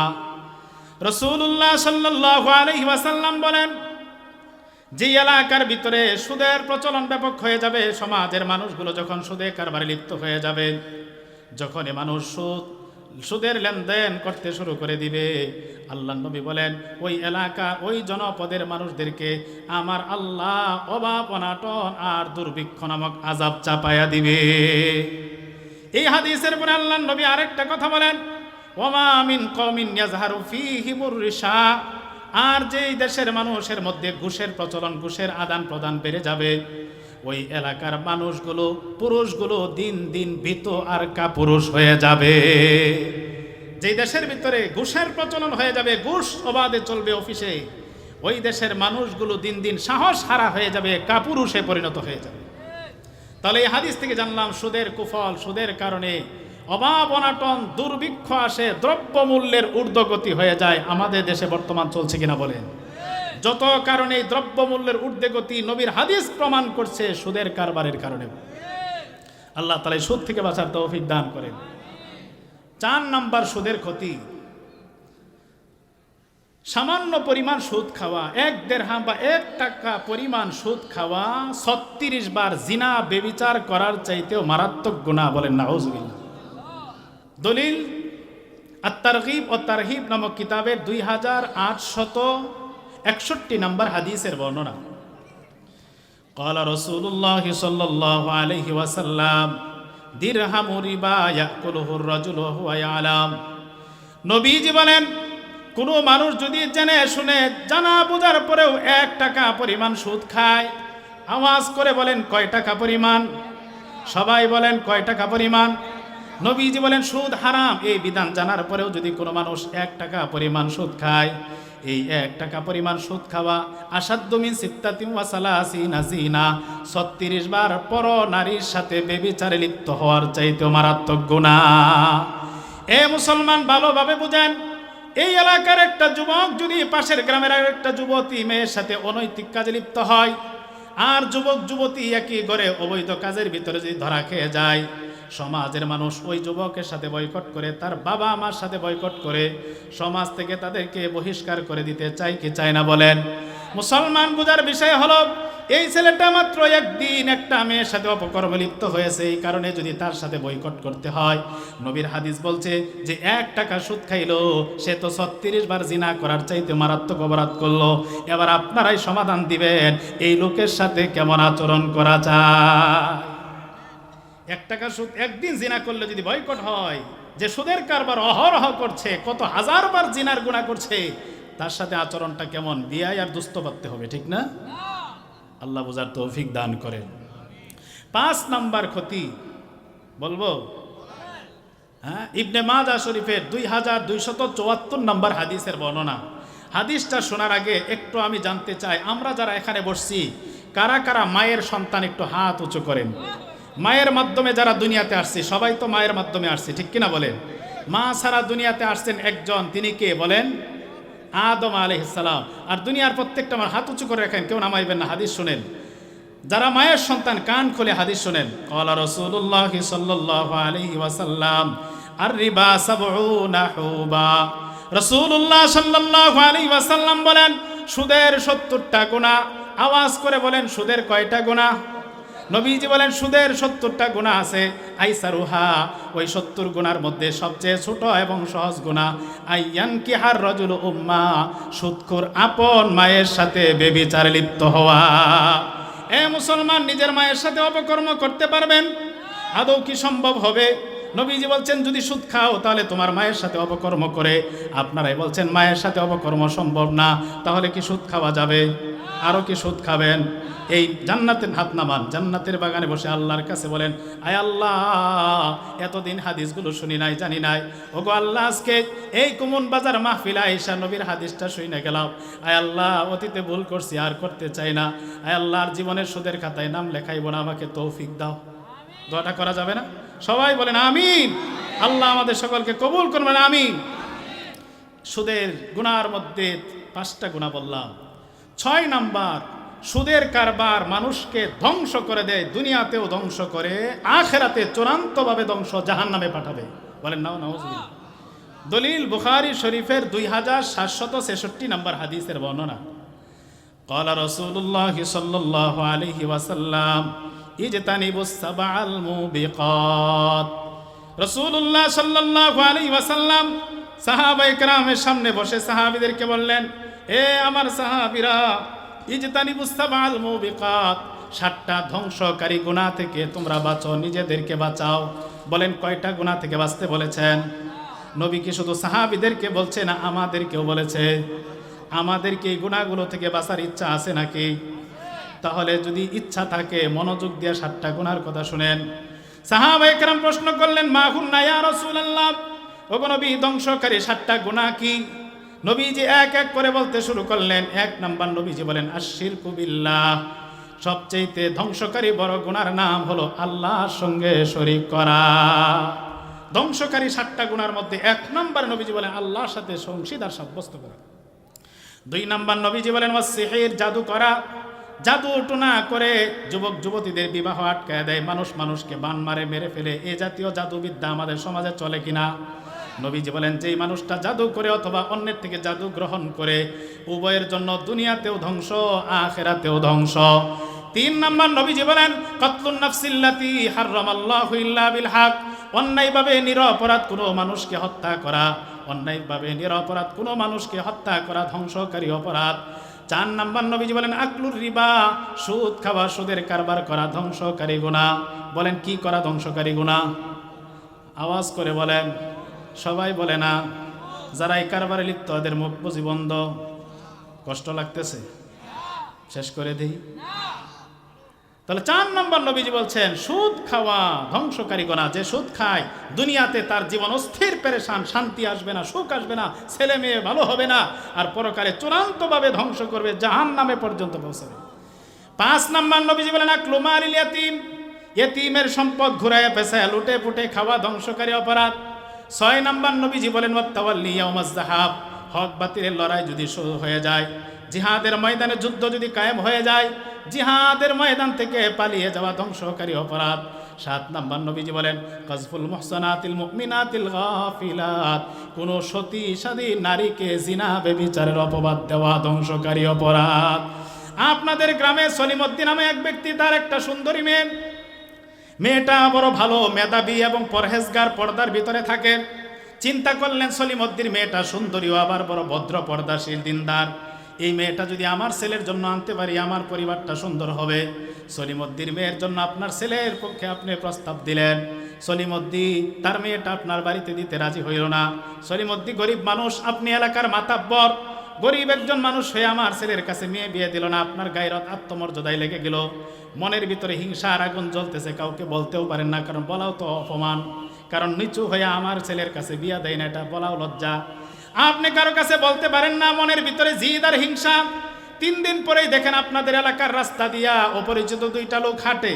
আপনি জিজ্ঞেস করলেন ভাই আপনারা কারা? চিনলাম না তো। 2জন লোক বলল ভাই আমরা অমুক এলাকা থেকে এসেছি। ওই যে আপনাদের গ্রামে সলিমউদ্দিন নামে একটা লোক আছে, তার একটা সুন্দরী মেয়ে আছে শুনেছি, আমরা এই মেয়েটার একটা বিয়ের সম্বন্ধ নিয়ে এসেছিলাম। আপনার কাছে জানতে চাই সলিমউদ্দিন কেমন মানুষ, মেয়েটাই বা তার কেমন? আপনার মনের ভিতরে খুব, আমার ছেলের কাছে দিল না কেন? এই জিদের কারণে আপনি মনে মনে বলেন আজকে শায়েস্তা করব। 2টা অপরিচিত লোককে আপনি বলে দিলেন ভাই বিয়ের জন্য বুঝি আর জায়গা পান নাই। সলিমউদ্দিন আমাদের সমাজের একটা কুখ্যাত, একটা বদমাশ, একটা মানুষ, আর এই সলিমউদ্দিন মেয়েটা আমাদের এই এলাকার জন্য একটা নষ্টা মেয়ে। এরকম চরিত্রের মানুষও আছে না নাই? নবীজি বলেন যারা অন্যের সতী নারীদেরকে, সতী মেয়েদেরকে জিনা ব্যভিচার, চরিত্রহীনার অপবাদ দেয়, এই চরিত্রহীনার কোনো নারীকে অপবাদ দেওয়া, এই অপবাদের কাজটা দুনিয়াতেও অপবাদ দানকারীকে ধ্বংস করবে, আখিরাতেও জাহান্নামে যাওয়ার কারণ হয়ে যাবে। হে মুসলমান, নবীজি হাদিসের ভিতরে 7টা অপরাধের কথা বললেন, তোর মধ্যে 4 নম্বরে নবীজি উপস্থাপন করলেন আকলুর রিবা, সুদ খাওয়া ধ্বংসকারী অপরাধ। সুদ খাবেন? সুদ খান না তো আপনারা? আমি কে কে খান আর খান না জিজ্ঞাসা করবো না, আমি তো আগেই আল্লাহর কাছে আমরা দোয়া করছি, আল্লাহ না বুঝে অতীতে যা করছি আর করব না, তওবা করলাম, বলি না আমরা? তাহলে সুদের ক্ষতির 6টা ক্ষতি আমরা জানলাম। 7 নাম্বার, যারা সুদে খায়, সুদ দেয়, সুদের কারবারের সাথে জড়িত হয়, এদের উপর আল্লাহর নবী লানত করেছে, অভিশাপ করেছে, বলেন নাউজুবিল্লাহ। মুসলিম শরীফের হাদিস 1578 নম্বর হাদিসের বর্ণনা। عن جابر بن عبد الله رضي الله تعالى عنه قال قال رسول الله صلى الله عليه وسلم নবীজির সাহাবী জাবির ইবনে আব্দুল্লাহ রাদিয়াল্লাহু তাআলা আনহুর বর্ণনা, রাসূল আরবী সাল্লাল্লাহু আলাইহি ওয়াসাল্লামের বাণী। হযরতে জাবির বলেন, এই হাদিসে শব্দটা একটু ভিন্নভাবে আসছে। জাবির ইবনে আব্দুল্লাহ বলেন, লানা রাসূলুল্লাহ সাল্লাল্লাহু আলাইহি ওয়াসাল্লাম আকিলার রিবা ওয়া মুকিলাহু ওয়া কাতিবাহু ওয়া শাহিদাই। হযরত জাবির বলেন, আল্লাহর নবী সুদের ব্যাপারে 4 শ্রেণীর মানুষকে অভিশাপ দিয়েছেন, লানত দিয়েছেন। 1 নম্বর আকিলার রিবা, যেই ব্যক্তি সুদ খায় তার উপর নবীর লানত, অভিশাপ। 2 নম্বর মুকিলা, যে সুদ দেয়, সুদী ব্যাংক থেকে, সমিতি থেকে টাকা 10 টাকা এনে 12 টাকা যারা দেয় তাদের উপর আল্লাহর নবীর অভিশাপ, লানত। 3 নম্বর কাতিবাহু, যে সুদের লেখালেখি করে তার উপর লানত। 4 নম্বর শাহিদাই, সুদে কারবারে যেই ব্যক্তি সাক্ষী হয় তার উপরও আমার নবীর লানত নাজিল হয়। এ মুসলমান, আপনি দিনদার নামাজি মানুষ, কুমন বাজার মসজিদে আসরের নামাজ, জোহরের নামাজ আদায় করলেন, নামাজ পড়ে মসজিদ থেকে বের হয়েছেন, আপনার একজন আপন বন্ধু দোস্ত সামনে দেখা হয়ে গেছে। দোস্ত বলে, ভাই তুই তো ভালো মানুষ, নামাজ পড়ে আসছো, খুব ভালো কাজ করছ। দোস্ত, আমি তো একটা বিপদে পড়ে গেছি, ঋণের কারণে ফাইসা গেছি, আমার তো একটু ব্যাংক থেকে সুদের লোন উঠাইতে হয়। এ দোস্ত, তুমি তো ভালো মানুষ, সুদ খাও না জানি, কিন্তু তোমাকে সুদ খাইতে বলবো না, আমি বিপদে পড়ে আজকে সুদের লোন উঠাইতে চাই, সাক্ষী ছাড়া তো আমাকে লোন দিবে না, তুমি আমার সাথে একটু চলো, তুমি শুধু একটু সাক্ষী হইবা, স্বাক্ষর দিবা। নবীজি বলেন, তোমার দোস্তের খাতিরে তুমি যে সুদের খাতায় সাক্ষী হওয়ার জন্য স্বাক্ষর করলা, হযরত জাবের বলেন, এমন ব্যক্তির উপরও আমার নবী লানত করেছে, অভিশাপ দিয়েছে। এ মুসলমান, নবীর লানত আর অভিশাপ যেই মানুষটার উপর পড়বে, আপনারা বলেন এই মানুষটার কি জান্নাতে যাওয়ার কোনো সুযোগ আছে নাকি?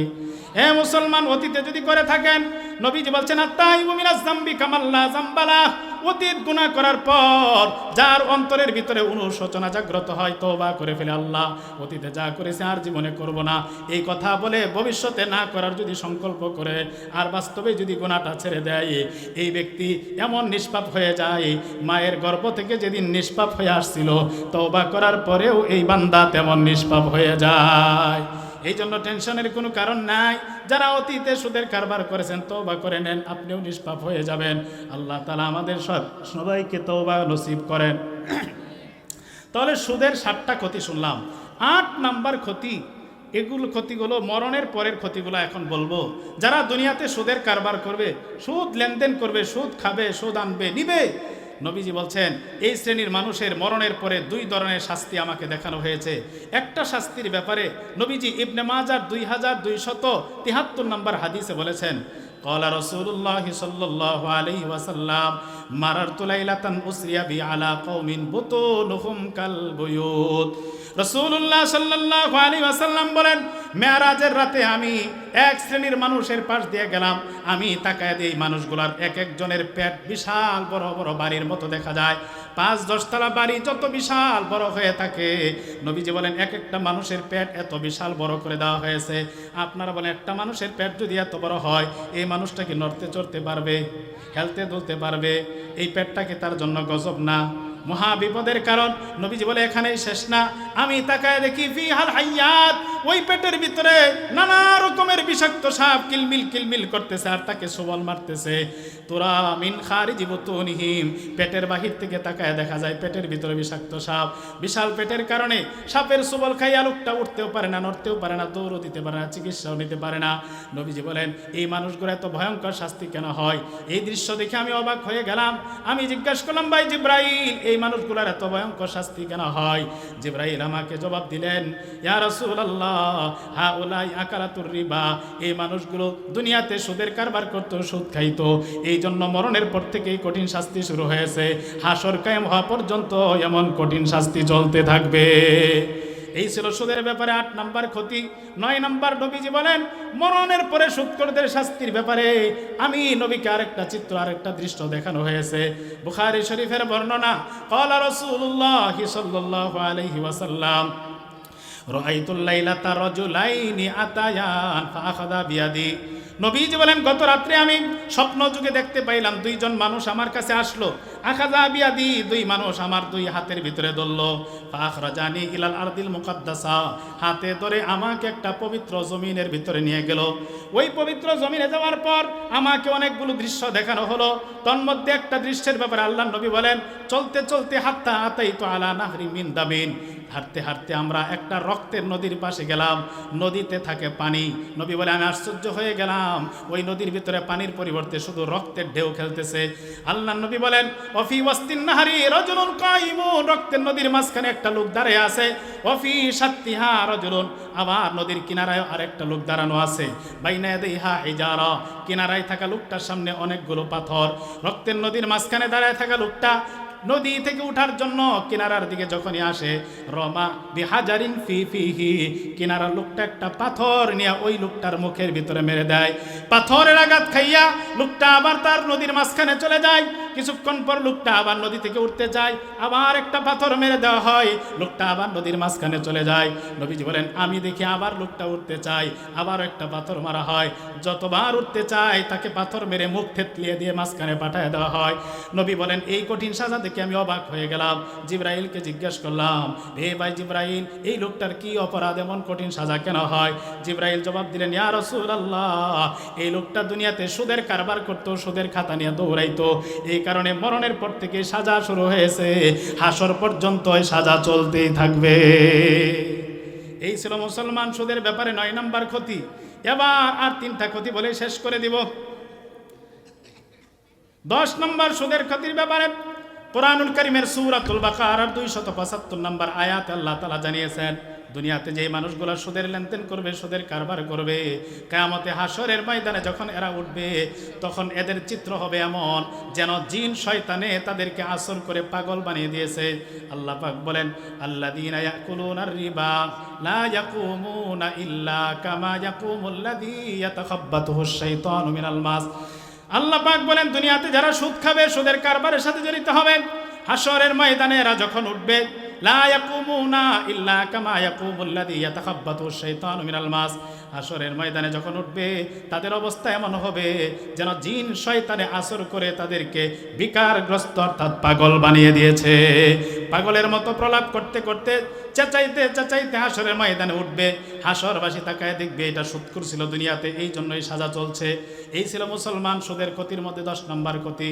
11 নম্বর ক্ষতি, নবীজির সাহাবী আব্দুল্লাহ ইবনে আব্বাস রাদিয়াল্লাহু তাআলা আনহু বলেন, আকিলুর রিবা ইউবাসু ইয়াউমাল কিয়ামাতি মাজনুনান ইউখনাক, কিয়ামতে হাসরের ময়দানে সুদখোরদেরকে শ্বাসরুদ্ধ করে ফাঁসির আসামির মতো শ্বাসরুদ্ধ করে গলা চেপে ধরে ওঠানো হবে, নাউযুবিল্লাহ। শ্বাস যেন চেপে ধরা হয়েছে, কণ্ঠরুদ্ধ করা হয়েছে। একটা মানুষের শ্বাস আটকে দিলে যে মানুষটা যেমন ছটপট ছটপট করতে থাকে, সুদখোরেরা হাসরের ময়দানে অবস্থায় উঠবে, ছটপট ছটপট করবে। ইমানদাররা তাকায় দেখবে ওই যে আমাদের এলাকার মাতাব্বর জমিদার সাহেব সুদের খাতা নিয়ে সকাল থেকে সন্ধ্যা পর্যন্ত দৌড়াইতো, আজকে কি মহাবিপদ। এই ছিল মুসলমান সুদের 11 নম্বর ক্ষতি। সুদের 12 নম্বর ক্ষতির ব্যাপারে আল্লাহ নবী চমৎকার হাদিস শোনাইছেন। আত-তারগীব ওয়াত-তারহিব নামক কিতাবের 2855 নম্বর বর্ণনা এসেছে, আল্লাহর নবী বলেন দুনিয়াতে যারা সুদের কারবার করবে, সুদ খাবে, এদের জন্য আল্লাহর জান্নাত হারাম হয়ে যাবে। নাউযুবিল্লাহ। قال رسول الله صلى الله عليه وسلم أربع حق على الله ألا يدخلهم الجنة। নবীজি বলেন 4 শ্রেণীর মানুষ আছে যাদেরকে জান্নাতে না দেওয়া আমার আল্লাহর হক হয়ে যায়। ওয়ালা ইউযিকুহুম নাঈমাহা, যাদেরকে আল্লাহ জান্নাতের নিয়ামত ভোগ করতে দিবেন না। 4 শ্রেণীর মানুষের ব্যাপারে আল্লাহর নবী বলেন, 1 নাম্বার মুদমিনুল খামার, যে মদ নেশা তৈরি করে বা নেশা সেবন করে, যে বাবা খায়, হিরোইন খায়, গাঁজা, ফেনসিডিল ইত্যাদি যত নেশাজাত দ্রব্য পানীয় আছে, এগুলো যারা খায় আর সেবন করে, গ্রহণ করে, যারা এগুলো লেনদেন করে, ব্যবসা বাণিজ্য করে, যারা এগুলোর উৎপাদন আর সরবরাহ করে, আল্লাহর নবী বলে নেশার সাথে জড়িত যে কোনো মানুষই হোক না কেন, তাকে আল্লাহর জান্নাতে না দেওয়া আমার আল্লাহর হক হয়ে যায়। 2 নাম্বার নবীজি বলেন আকিলুর রিবা, দুনিয়াতে যারা সুদের কারবার করে, সুদ খায়, সুদের আদান প্রদান করে, সুদ খায়, সুদ দেয়, সুদের কারবারের সাথে যারা জড়িত হয়ে যায়, এই মানুষদেরকে জান্নাতে না দেওয়া আমার আল্লাহর হক হয়ে যায়।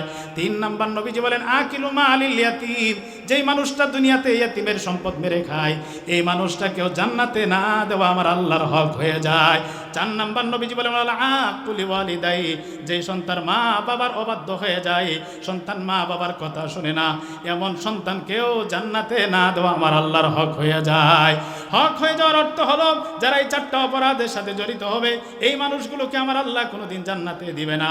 তন্মধ্যে একটা হলো, যুবক ভাই ভালোভাবে শুনে নেন, যুবক বয়সে আপনি মা বাবার সাথে যদি দুর্ব্যবহার করেন, মা বাবার চোখে চোখ রেখে যদি কথা বলেন, আল্লাহ নবী জানায় দিয়ে, যুবক তুমি যদি মা বাবাকে দুনিয়ার জীবনে খুশি করে যাইতে না পারো, তাহলে তোমার জন্য আমার আল্লাহর জান্নাত হারাম হয়ে যাবে। সুদের ব্যাপারে মোটামুটি এই 12টা ক্ষতি আপনাদেরকে শোনাইলাম। সময় বুঝি হয়তো আমার খুব বেশি নাই, এজন্য আর লম্বা করব না। সুদের সম্পর্কে আরেকটা হাদিস আপনাদেরকে শোনাইতে চাই। আবু দাউদ শরীফের 3331 নম্বর হাদিস। এই হাদিসটা শুনলে অবাক লাগে। আমরা এখানে যারা বসে আছি হয়তো মনে মনে বলতেছি, হুজুর যারা সুদ খায় তারা তো ফাইসা গেছে, আমরা তো সুদ খাই না, আমরা তো ভালো মানুষ।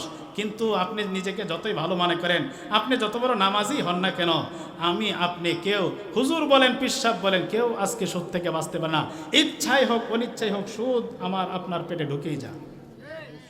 বলবো হাদিস, قال رسول الله صلى الله عليه وسلم لا يأتين على الناس زمان لا يبقى أحد إلا أكل الربا। নবীজি সাল্লাল্লাহু আলাইহি ওয়াসাল্লাম বলেন, অচিরেই পৃথিবীতে এমন একটা সময় আসবে যেই সময়ের মানুষগুলো সুদ থেকে কেউ বাকি থাকবে না। প্রত্যেকটা মানুষ, সেই সমাজের প্রত্যেকটা মানুষ সুদ খাবে। নবীজি বলেন ফাইল্লাম ইয়াকুলহু, কেউ যদি ডাইরেক্ট সুদ নাও খায়, আসাবাহু মিন বুখারিহি, তার গায়ের ভিতরেও সুদের দোয়া আর গন্ধ লেগে যাবে। আপনারা বলতে পারবেন, হুজুর আমরা তো সুদ খাই না, তাহলে আমাদের সাথে আবার সুদ কিভাবে লেগে যায়? এ মুসলমান, আমার গায়ের এই জামাটা আমি যেই মার্কেট থেকে কিনেছি, এই জামাটা তো কোনো না কোনো ফ্যাক্টরিতে তৈরি হয়েছে। ওই ফ্যাক্টরির মালিক ব্যাংক থেকে সুদের লোন নিয়ে তার ফ্যাক্টরি চালায়। তাহলে বলেন তো, আমার এই কাপড়টার ভিতরে সুদের একটু গন্ধ আছে না নাই? এটা যদি না হয় আরো সহজভাবে বোঝান। আজকের সবার সভাপতি মুফতি নাসিরউদ্দিন খান সাহেব ভালো বুজুর্গ মানুষ, কিন্তু আপনি হুজুরকে মহাব্বত করেন, আপনার বাড়িতে দাওয়াত দিলেন, আপনি রকমারি খাবারের আয়োজন করে হুজুরকে খুব মজা করে খাওয়াইলেন, কিন্তু বাস্তবতা হলো আপনি অফিসে চাকরি করেন, আপনি নামাজও পড়েন, কিন্তু সময় মতো ডয়ার খুলে রাখেন ঘুষের জন্য। আছে না নাই? ঘুষের টাকা দিয়া আপনি 50 আইটেমের খাবার তৈরি করে আল্লামা মুফতি নাসিরউদ্দিন খান সাহেবকে খাওয়ায় দিলেন। বলেন তো, এই হুজুর যত ইচ্ছা করো পরহেজ করা, সুদ থেকে বাঁচতে পারলো? ঘুষ থেকে বাঁচতে পারলো? সুদ এইভাবে আজকে হুজুরদের পেট পর্যন্ত ঢুকে গেছে। এই জন্য বিপদ আসলে দেশের সব হুজুর মিলা দোয়া করলেও আমার আল্লাহ শুনে না। এই জন্য মুসলমান, এই সুদের ব্যাপারে আমাদের সচেতন হওয়া দরকার। আছে না নাই? সুদ তো অনেক মারাত্মক অপরাধ। সুদ তো অনেক বড় অপরাধ, মারাত্মক অপরাধ। সুদ তো অনেক বড়, কিন্তু রসুল এর চেয়ে আদনা আরো সহজতর গুনাহগুলো থেকে আমাদেরকে সচেতন করেছেন, সতর্ক করেছেন। এই ব্যাপারে একটা হাদিস বলবো। হাদিসটা একটু লম্বা, বুখারী শরীফে, লম্বা করেই বলবো। যাক, আল্লাহ তাআলা হাদিসের প্রতি ওনার যে আবেগকে আল্লাহ তাআলা কবুল করবেন। হাদিসের মোহাব্বত, ভালোবাসা, নবীর ভালোবাসা দিয়ে আমাদের প্রত্যেকের হৃদয়কে আল্লাহ তাআলা পরিপূর্ণ করে দেন। নবীর ভালোবাসা নিয়ে কবরে, হাসরে, মিজানে, জান্নাত পর্যন্ত যাওয়ার তৌফিক দান করুন। বুখারী শরীফের 52 নম্বর হাদিসের বর্ণনা, ইনুন ওয়া বাইনাহুমা মুশাব্বিহাত। রাসূলুল্লাহ সাল্লাল্লাহু আলাইহি ওয়াসাল্লাম বলেন, হালাল বিধানগুলো স্পষ্ট, হারাম বিধানগুলো স্পষ্ট। হালাল স্পষ্ট, ব্যবসা বাণিজ্য করা হালাল স্পষ্ট, সুদের কারবার করা হারাম স্পষ্ট। এগুলো আমরা জানি কি জানি না? নবীজি বলে যেগুলো হালাল, প্রকাশ্যে হালাল, মোটা মোটা হালাল বিধান আমরা সবাই জানি, মোটা মোটা হারামগুলো আমরা সবাই জানি, এগুলো স্পষ্ট কোরআন হাদিসে। নবীজি বলেন বাইনাহুমা, এই হালাল এবং হারামের মধ্যে রয়েছে মুশাব্বাহাত, কিছু সন্দেহযুক্ত কাজ। এগুলো হালাল না হারাম বলা যায় না। কোরআন হাদিসের এক দলিল বলে হালাল, আরেক দলিল বলে হারাম। এক আলেম বলে হালাল, আরেক আলেম বলে হারাম। আপনার মন এক সময় বলে এটা হয়তো হালাল, আরেক সময় আপনার মন বলে মনে হয় এটা হারাম। নবীজি বলেন এ জাতীয় সন্দেহযুক্ত অনেক কাজ রয়েছে, লা ইয়ালামুহা কাসীরুম মিনান নাস, যে সন্দেহযুক্ত কাজগুলো দুনিয়ার অনেক মানুষই জানে না। অনেক সন্দেহযুক্ত কাজ আছে যে কাজগুলো মানুষে জানে না, চিনে না। নবীজি বলেন ফামানিত্তাকাল মুশাব্বাহাত, যেই ব্যক্তি সন্দেহযুক্ত কাজগুলোকে অ্যাভয়েড করে চলতে পারবে, এগুলোর থেকে নিজেকে বাঁচায় রাখতে পারবে, ইস্তাবরা আলি দীনিহি ওয়া ইরজিহি, ওই ব্যক্তি তার দ্বীনদারি, তার ইজ্জত সম্মানকে হেফাজত করতে পারবে। সন্দেহযুক্ত কাজ থেকে নিজেকে যে পরহেজ করবে, বাঁচায় রাখবে, ওই ব্যক্তি তার দ্বীনদারিকে হেফাজত করতে পারবে। এরপরে আল্লাহর নবী বলেন ওমান ওয়াকা ফিশ শুবহাত, আর যেই ব্যক্তি সন্দেহযুক্ত কাজের ভিতরে লিপ্ত হয়ে যাবে, হারাম করে না তবে সন্দেহযুক্ত কাজ সে করে যায়, আল্লাহর নবী বলে এই ব্যক্তির দৃষ্টান্ত হলো কারা ইনয়ারা হাওলাল হিমা, তার দৃষ্টান্ত হলো ওই রাখালের মতো, যে রাখাল সীমানা ঘেঁষে তার গরু ছাগল চড়ায়। আপনারা মনে করেন এই যে আপনার একটা জমিন আছে, পতিত জমিন, ঘাস হয়ে রয়েছে, আপনার গরুকে ঘাস খাওয়ানোর জন্য নিলেন, ওই পাশের জমির ভিতরে সুন্দর ধান হয়ে আছে, মাঝখানে একটা আইল বা বাতর, আপনারা কি বলেন, আইল বলেন না বাতর নাকি লাইল? এক এক এলাকায় এক একটা বলে, আমরা তো সারা দেশে ঘুরি, এক এক দেশের এক এক ভাষা। তো আপনারা তো আইল বলেন না, না বাতর? বাতর, আচ্ছা মাশাআল্লাহ। না এই যে জিজ্ঞাসা করি, কারণ আমি আইল বললে আপনারা বুঝবেন না। তো আপনি এই ক্ষেতে সুন্দর ঘাস গরুকে খাওয়াইতেছেন, পাশের জমিনে ধান, মাঝখানে একটা বাতর। এখন বাতরের সাথে ওই ধান ক্ষেতের পানি চুয়ায়া চুয়ায়া আসে, এখান দিয়ে ঘাস কিন্তু আরো সুন্দর হয়, ঠিক না? আমি তো গ্রামের মানুষ, আমি তো বুঝি, আমি তো আর চাঁদের দেশ থেকে আসছি না। তো ওই ঘাস সুন্দর হয়। এখন আপনি যদি মনে করেন যে ওই সবুজ ঘাসগুলো আমার গরুকে খাওয়াবো, একবারে বাতর ঘেসে ঘেসে, ধান ক্ষেত ঘেসে ঘেসে যদি আপনার গরুকে ঘাস খাওয়াইতে চান, যে কোনো সময় আপনাকে গাফেল করে টান দিয়ে ধানের ভিতরে মুখ লাগাইয়া ফেলার সম্ভাবনা আছে না নাই? নবীজি বলেন রাখাল যদি সীমানা ঘেসে ঘেসে তার গরু ছাগলকে ঘাস খাওয়ায়, যে কোনো মুহূর্তে গরু মুখ টান দিয়া যেমন নাকি নিষিদ্ধ ক্ষেতের ভিতরে মুখ লাগাই দিতে পারে, তেমনিভাবে যেই মানুষটা সন্দেহযুক্ত কাজগুলো সব সময় করতে অভ্যস্ত হয়ে যায়, করতে করতে যে কোনো সময় শয়তান ধাক্কা দিয়ে তাকে হারামের ভিতরে ঢুকায় দিতে পারে। এই জন্য নবীজি বলছেন আমার উম্মত সাবধান হয়ে যাও, হারাম তো করবা না, সন্দেহযুক্ত কাজও কোনোদিন করবা না। সন্দেহযুক্ত কাজ থেকে তুমি বেঁচে থাকো, তাহলে তুমি তোমার দিনদারকে বাঁচাইতে পারবা, তোমার ইজ্জত সম্মানকে বাঁচাইতে পারবা। এরপর আল্লাহর নবী বলেন আমার উম্মত শুনে রাখো, আলা ইন্না লিকুল্লি মালিকিন হিমা, দুনিয়ার প্রত্যেকটা রাজা বাদশার একটা বর্ডার আছে, একটা সীমানা আছে। আলা ওয়া ইন্না হিমাল্লাহি ফি আরদিহি মাহারিমুহু, এই আল্লাহর জমিনে আল্লাহর বর্ডার আর সীমানার নাম হলো হারাম। হারামগুলো আমার আল্লাহর সীমানা, ওই হারামগুলোর ধারে কাছে যাইবা না, কারণ হারামের কাছাকাছি যদি তুমি বিচারণ করতে থাকো, চলতে থাকো, যে কোনো সময় শয়তান ধাক্কা দিয়া তোমাকে হারামের ভিতরে ঢুকাইয়া দিবে। এরপর আল্লাহ নবী বলেন উম্মত শুনে রাখো, আলা ইন্না ফিল জাসাদি লামুদগা, মানব দেহের ভিতরে একটা গোশতের টুকরা আছে, ইদা সলাহাত সলাহাল জাসাদু কুল্লু, ওই গোশতের টুকরাটা যদি সুস্থ হয়ে যায় গোটা দেহ সুস্থ থাকে, ওয়া ইদা ফাসাদা ফাসাদাল জাসাদু কুল্লু, ওই গোশতের টুকরাটা যদি আক্রান্ত হয়ে যায়, অসুস্থ হয়ে যায়, মানুষের গোটা দেহ আক্রান্ত হয়ে যায়। এরপর আল্লাহ নবী তার পরিচয় দিতে যায় বলেন আলা ওয়াহিয়াল কাল, উম্মত শুনে রাখো ওই গোশতের টুকরাটার নাম হলো কলব, অন্তর। অন্তর যদি কারো সুস্থ থাকে, তার দেহ সুস্থ, তার মন মানসিকতা দিনদারি সব সুস্থ। আর অন্তর যদি গুনার কারণে আক্রান্ত হয়ে যায়, তাহলে ওই মানুষটা মানসিকভাবে রোগী হয়ে যায়, তার দিন ঈমান রোগাক্রান্ত হয়ে যায়। এই জন্য মুসলমান সন্দেহযুক্ত কাজের ধারে কাছে যাওয়া যাবে না, সন্দেহযুক্ত কাজের ভিতরে হাত লাগানো যাবে না। যাবে? এবার আপনাদেরকে একটা হাদিস শোনাবো। দারাকুতনি একটা হাদিসের কিতাব, এই কিতাবে হাদিসটা বর্ণিত হয়েছে। হাদিসটা মশহুর মিশকাতুল মাসাবিতেও আছে। قال رسول الله صلى الله عليه وسلم لا يحل مال امرئ مسلم الا بطيب نفس منه। নবীজি বলেন কোন মুসলমানের সম্পদ ততক্ষণ পর্যন্ত তোমার জন্য হালাল হবে না, বৈধ হবে না, যতক্ষণ পর্যন্ত ওই মুসলমান মন থেকে খুশি হইয়া তোমাকে খেতে দেয়। মুসলমানের সম্পদ যদি খুশি হইয়া মন থেকে আপনাকে না দেয়, তাহলে ওই মুসলমানের জিনিস, মুসলমানের মাল আপনার জন্য খাওয়া হালাল না। এবার মুসলমান আপনাদেরকে সমাজে প্রচলিত একটা মাসআলা শোনাবো, রাগ করবেন না তো? আপনার বাবা মারা গেছে, আপনারা 5 ভাই, আপনারা 6 বোন, কয়জন হলো? এত সন্তান হয় আছে মানুষের? আর একটু কমাই দেয়, গাজীপুরে এটা অবাক লাগে, গাজীপুরের জন্য আশ্চর্য এটা এত সন্তান হওয়া। হুজুর রাগ করবেন না, কারণ রাজধানীর কাছাকাছি থাকে তো আধুনিকতার ছোঁয়া এদের গায়ে বেশি লাগছে। ওই আধুনিক স্লোগান, ছেলে হোক মেয়ে হোক 2টি সন্তান যথেষ্ট, আছে না একটা স্লোগান? এই স্লোগান তো রাজধানীর কাছে থাকেন আপনারা, আপনাদের গায়ে ভালো লাগছে, আসর পড়ছে, এই জন্য গাজীপুরের মানুষ 2টার বেশি আগাইতে চায় না। 12টা আছে, মাশাআল্লাহ, আল্লাহ তাআলা আর বান্দাকে কবুল করেন, আমিন। আহা, এই একটু কথা যেহেতু আয়েশা গেছে একটু বলেই ফেলবো। সন্তান দেওয়ার মালিক কে? আপনি যতই চেষ্টা করেন, আল্লাহ যাকে দুনিয়াতে পাঠাইতে চান তাকে পাঠাবেন, আপনি ফিরাইতে পারবেন না। মা মিন নাসামাতিন কাইনাতিন কুনু ফিল আরদিল্লাহ কাইনা, যা হওয়ার হয়ে যাবে, আপনি ফিরাইতে পারবেন না। কিন্তু আপনি যদি লাফলাফই করেন ফেরানোর জন্য, মাঝখানে আপনি ফাইসা গেলেন অপরাধী। সন্তান হত্যা করা কবিরা গুনাহ, বলেন সন্তান হত্যা করা কবিরা গুনাহ।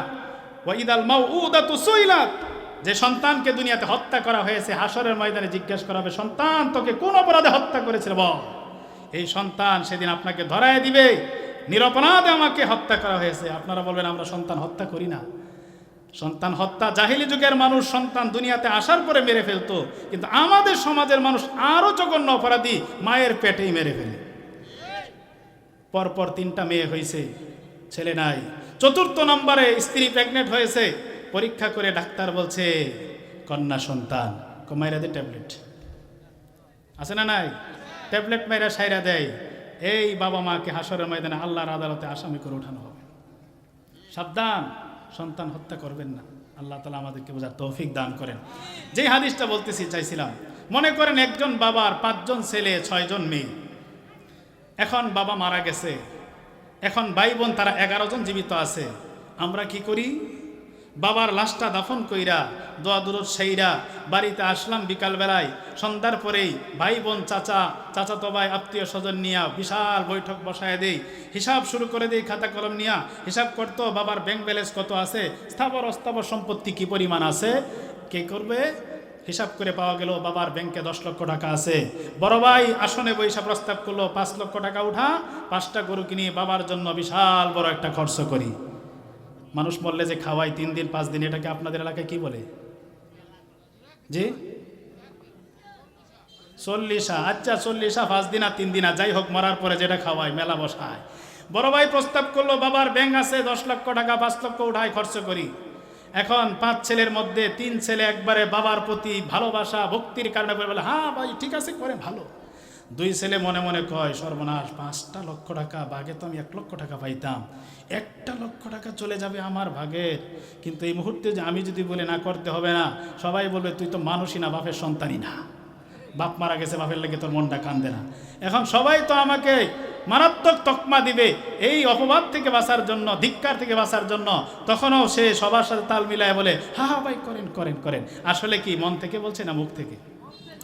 এই যে 3 ছেলে স্বতঃস্ফূর্তভাবে দিল, 2 জন আর 3 মেয়ে মনে করেন তারা মুখ দিয়া বলল, মন দিয়া বলে নাই। এই টাকা দিয়া যে গরু 5টা কিনে বিশাল আয়োজন করলেন, 5 গ্রামের মানুষ দাওয়াত দিলেন, বলেন তো এই খাবারটা হালাল না হারাম? নবীর হাদিস বলছে কোন মুসলমানের সম্পদ যতক্ষণ মন থেকে খুশি হয়ে না দিবে ততক্ষণ তোমার জন্য হালাল না।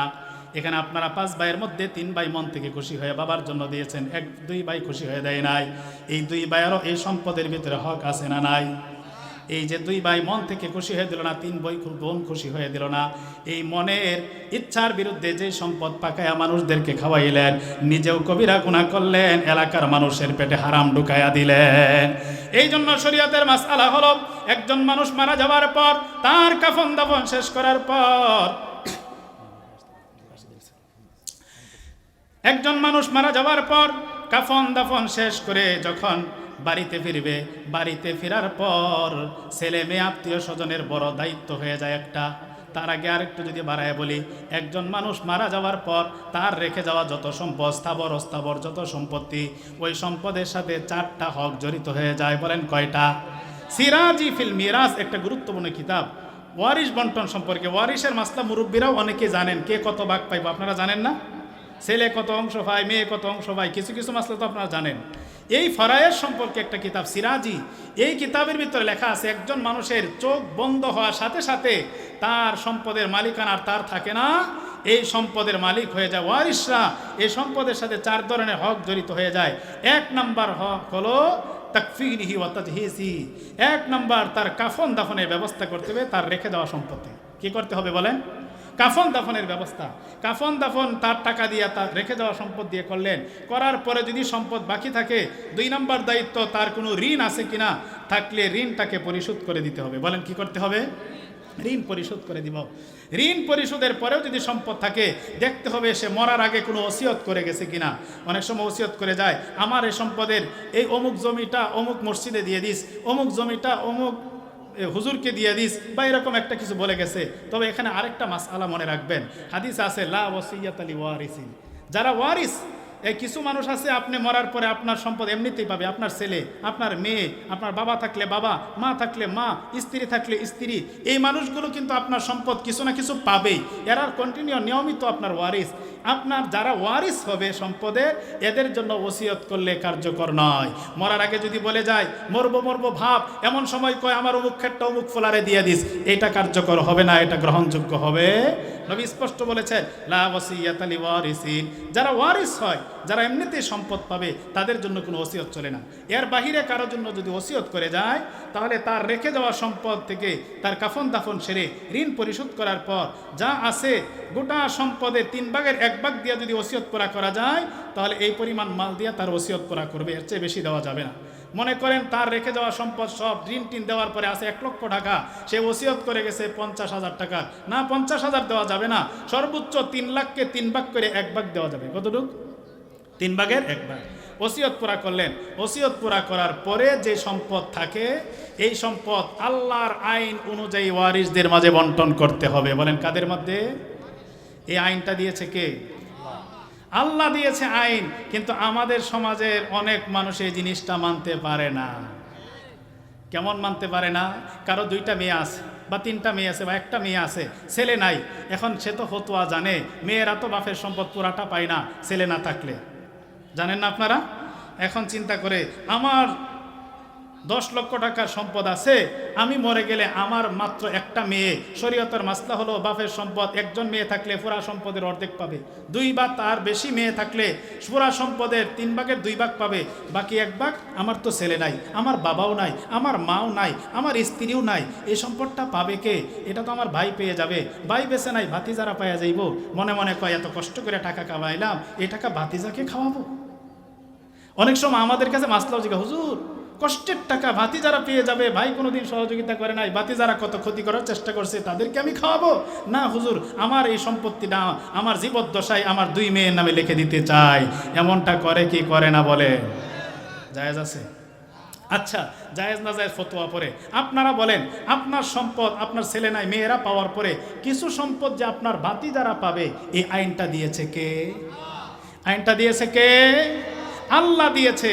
আল্লাহ বলে আমি বললাম তোর সম্পদের 1 অংশ তোর ভাতিজাকে দে, তুই বলস যে না আল্লাহ আপনার আইন ভালো লাগে না, আমার মেয়েকেই দিয়ে দিব। আল্লাহ বলে তুই আমার আইনকে বিদ্যাঙ্গুলি দেখেছিস, মরে আমার কাছে আস, ধাক্কা দিয়ে জাহান্নামের 1400কে নিচে পড়ায় দিব। মিশকাতুল মাসাবির হাদিস, ক্বালা রাসূলুল্লাহ সাল্লাল্লাহু আলাইহি ওয়াসাল্লাম মান কাতা মিরাসা ওয়ারিসিহি কাতা আল্লাহু মিরাসাহু মিনাল জান্নাতি ইয়াওমাল কিয়ামা। রাসূলুল্লাহ সাল্লাল্লাহু আলাইহি ওয়াসাল্লাম বলেন, দুনিয়াতে কোনো ইমানদার, কোনো নামাজি, কোনো হাজী সাহেব যদি তার কোনো ওয়ারিসকে বঞ্চিত করে ঠকায়, বোন ওয়ারিস পায়, বোনের ওয়ারিস দেয় না, বাবা মারা গেছে 10 বছর আগে, ভাইয়েরা 3 জনে মিলা সব সম্পদের বাহাদুরি করতেছে, বোনরা ওয়ারিস নিতে আসলে বোনদেরকে বেটকি দিয়া তাড়ায়া দেয়, এমন ভাই আমাদের সমাজে আছে না নাই? নবীজি বলেন, যারা বোনদেরকে ওয়ারিস থেকে বঞ্চিত করে, অথবা যেই অভিভাবক তার বাতি যাদেরকে সম্পদ থেকে বঞ্চিত করে মেয়েদের নামে সম্পত্তি লিখে দেয়, নবীজি বলেন হাসরের ময়দানে আমার আল্লাহ কাতা আল্লাহু মিরাসাহু মিনাল জান্নাতি ইয়াউমাল কিয়ামা, এই ব্যক্তিকে জান্নাত থেকে বঞ্চিত করে জাহান্নামে নিক্ষেপ করে ছাড়বে। তাহলে ওয়ারিস ঠকানো যাবে? হ্যাঁ, বাবা মারা গেলে মরার সাথে সাথে ওই দিনই তার ওয়ারিসদের মাঝে সম্পদ বন্টন করে দেওয়া ইমানদারের দায়িত্ব। ওয়ারিস ঠকানোর যেটা বলছিলাম, 2 মেয়ে আছে, মেয়ের নামে লেখা দেন, অথবা 5 ছেলের মধ্যে জীবদ্দশায় আপনি 1 ছেলেকে একটা জমি লেখা দিলেন। আরেকটা মাসলা এখানে বলে ফেলি, যেহেতু আইসাই গেছে, মেহমান আসতে আসতে হাদিসটা বলি। মনে করেন আপনার ছেলে আছে 5 জন, একটা ছেলেকে খুব ভালোবাসেন, একবারে কলিজার টুকরা। এখন এই ছেলেটাকে চিন্তা করলেন, আরে ওর একটা কিছু করে দেওয়া দরকার। আপনি ওকে একটা ব্যবসা ধরাই দিলেন, বা একটা জমিন তার নামে লিখে দিলেন, একটা পুকুর দিয়ে দিলেন, বা একটা দামি গাড়ি কিনে দিলেন, বাকি 4 ছেলেকে দেন নাই। এমনটা অনেক বাবারা করে কি করে না? এ ব্যাপারে একটা হাদিস বলবো, মুসলিম শরীফের হাদিস। আন আবি হুরায়রা রাদিয়াল্লাহু তাআলা আনহু قال قال رسول الله صلى الله عليه وسلم, নবীজির সাহাবী আবু হুরায়রা রাদিয়াল্লাহু তাআলা আনহুর বর্ণনা, তিনি হাদিসটা বলেছেন নোমান ইবনে বাশির রাদিয়াল্লাহু তাআলা আনহু থেকে। নোমান ইবনে বাশির বলেন, ইন্না আবাহু আতা বিহি রাসূলুল্লাহি সাল্লাল্লাহু আলাইহি ওয়াসাল্লাম। নোমান ইবনে বাশির বলেন, একদিন আমার বাবা আমাকে হাত ধরে ধরে আল্লাহর নবীর দরবারে নিয়ে গেল। যাওয়ার পর আমার বাবা নবীজিকে বলতেছে, ইয়া রাসূলুল্লাহ ইন্নী নাহালতু ইবনি হাদা গুলামান কানালি। ইয়া রাসূলুল্লাহ, আমার একটা দামি সম্পদ ছিল, একটা গোলাম ছিল, আমার এই গোলামটা আমার ছেলে নোমানকে আমি দান করে দিয়েছি। নবীজি বলেন, হে বশির, তোমার আরো সন্তান আছে নাকি? বশির জবাব দিল, হ্যাঁ নবী, আমার আরো সম্পদ আছে, আরো সন্তান আছে। এবার আল্লাহ নবী জিজ্ঞাসা করলেন, আকুল্লা ওয়ালাদিকা নাহালতা মিসলা হাযা, তোমার এই সন্তান নোমানকে যেমন একটা দামি সম্পদ গোলাম দিয়েছ, অন্য অন্য সন্তানদেরকেও একটা করে গোলাম দিয়েছ নাকি? এবার বশির জবাব দিল, ইয়া রাসূলুল্লাহ, না নবী, সব সন্তানদেরকে দেই নাই, কেবলমাত্র 1 ছেলে নোমানকে দিয়েছি। এই কথা শোনার পর আল্লাহ নবী বলেন, ফারজিউহু, নোমানকে যেটা দিয়েছ ফেরত নিয়ে নাও। 1 ছেলেকে দিয়েছ, বাকিদেরকে দেই নাই, এই সম্পদটা ফেরত নিয়ে নাও। পরের হাদিসে মুসলিম শরীফের পরের বর্ণনা এসেছে, আল্লাহ নবী বলেন, এই বশির, সব সন্তানকে বঞ্চিত করে কেবল একজনকে দিয়েছ, এটা জুলুম, এটা অন্যায়। লা তুশিদনি ইজান, এই জুলুম কাজে আমি নবীকে তুমি সাক্ষী বানায়ো না। ফা ইন্নী লা উশহিদু আলা জাওরিন, আমি নবী কখনো জুলুমের পক্ষে সাক্ষী হই না। তাহলে 1 সন্তানকে বেশি দেওয়া জীবদ্দশায় জায়েজ নাই। মাসআলা শুনে রাখেন, আপনি মরার পরে আপনার সম্পদ ছেলে যা পাবে মেয়ে অর্ধেক পাবে। আপনারা জানেন না? ভাই বোনের সাথে ডাবল পাবে, জানেন না এটা? কিন্তু আপনি জীবদ্দশায় যদি ছেলে মেয়েদেরকে দিতে চান, এখানে কিন্তু অর্ধেক আর ডাবল না, জীবদ্দশায় দিলে সমান সমান। 5 ছেলে থাকলে 5 জনকে সমান দিতে হবে, 7 মেয়ে থাকলে 7 মেয়েকে সমান দিতে হবে, ছেলে মেয়ে উভয়কে সমান সমান দিতে হবে। জীবদ্দশায় কম বেশি করা যায় না, মরার পরে হবে কম বেশি। যাক, অনেক কথা বললাম। তো বলছিলাম, একজন মানুষ মরার পরে তার দায়িত্ব হলো, প্রথম তার সম্পদ থেকে আপনি তার কাফন দাফনের ব্যবস্থা করবেন, এরপরে ঋণ পরিশোধ করবেন, এরপরে ওসিয়ত করা করবেন, এরপরে যা সম্পদ থাকবে তাকে মাটি দেওয়া শেষ করে বাড়িতে এসেই বড় ভাইদের দায়িত্ব ওয়ারিসদের মাঝে সম্পদ বন্টন করে বুঝাইয়া দেওয়া। কিন্তু আমাদের সমাজে অনেক ভাইয়েরা আছে, বাপ মরে গেছে 10 বছর, বোনদের ওয়ারিস বুঝাইয়া দেয় না। 10 বছর পর্যন্ত বাপের সম্পদ আপনারা 3 ভাই মিলে যে বুক করলেন, কার সম্পদ খাইলেন? বোনদের সম্পদ খাই নাই? এটাকে আপনার জন্য হালাল? বোন কি মন থেকে খুশি হয়ে দিয়েছে খাইতে? তো বলছিলাম, হালাল হারামের মাঝে অনেক সন্দেহযুক্ত রয়েছে, যেগুলো আমরা জানি না, তার মধ্যে এগুলো রয়েছে। এই জাতীয় হালাল হারাম থেকে, হারাম খাবার থেকে, সন্দেহযুক্ত খাবার থেকে, সন্দেহযুক্ত উপার্জন থেকে আল্লাহ পাক রব্বুল আলামিন আমাদের সবাইকে বেঁচে থাকার তৌফিক দান করেন। আমিন। ওয়া আখির দাওয়ানা আনিল হামদুলিল্লাহ।